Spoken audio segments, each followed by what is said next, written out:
Howdy, partners! We all know that Red Dead Redemption 2 is scheduled for a 2018 release, but apart from this and a lovely in-engine trailer, Rockstar have not shared with us much about the game at all, and the question of a PC port, both for the original and the sequel, is still left hanging in the wind.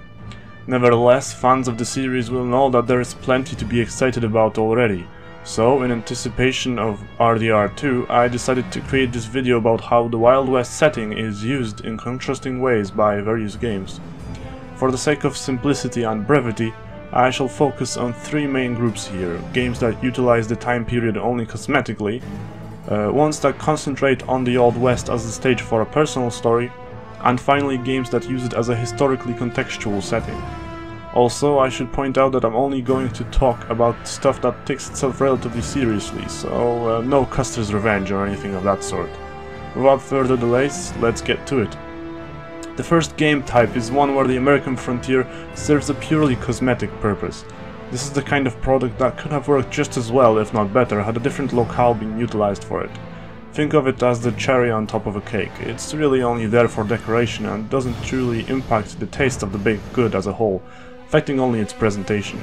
Lead and Gold Gangs of the Wild West is a perfect example of this. It has often been named as a Wild West rendition of Team Fortress 2, as that's basically what it boils down to: an online competitive multiplayer team-based third-person shooter with a number of classes to choose from. Each of these has its own arsenal, solo skills, as well as powers that boost the capabilities of your teammates. It really is pretty much just a Western Team Fortress. I'm not saying this is necessarily a bad thing. I personally enjoyed the several hours I spent playing it.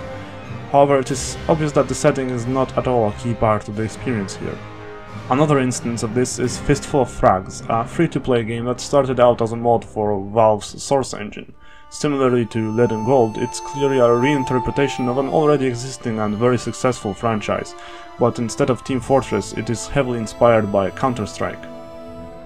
Moving on, the second kind of game is the type that arguably makes much better use of the American frontier by placing it at the center of its plot.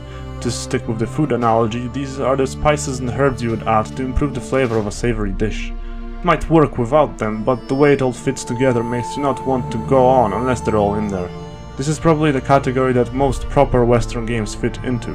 There is Red Dead Revolver, which starts with some killings that set the mood for a revenge story, starring a protagonist who grows up to be a ruthless bounty hunter. The Old West is also used here for some interesting gameplay mechanics, such as the Deadeye slow-motion targeting system or revolver duels, both of which would later be used in newer titles. Call of Juarez, a whole series of first-person shooters that takes place in the American frontier, is a fine example of this second sort too. While it does feature more historical elements like the Civil War and then mixes it up with some Native American themes later on, it is for the most part a story of family rivalry and brotherhood. It could have been done without the atmosphere of the West, yet it was put to excellent use here in a story that spans generations. Minus Call of Juarez the cartel, let's just pretend that one doesn't exist. The simply named Gun is perhaps the first of the games I've mentioned thus far that truly deserves to be placed in the third category, making the most of the Old West as a setting. Here it's not used just as a cherry on top or something to spice the flavor up a bit. If you took the American frontier away from Gun, it would be like making an apple pie without the apples. Gun actually stands out quite a bit due to being a revisionist western. As such, it tries to present more of a grey area to the traditionally black and white moral compass of the genre. It even bases some of its characters on real outlaws from the past and other historical figures of the region.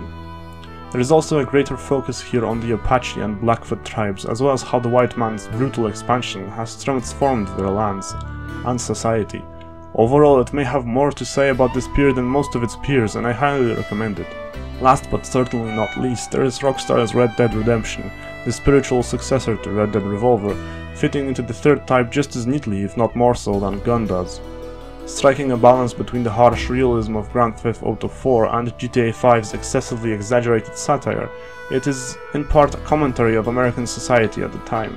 While in terms of gameplay it borrows plenty from Rockstar's other best-selling franchise, RDR would be nothing like it is now if you took away its poncho.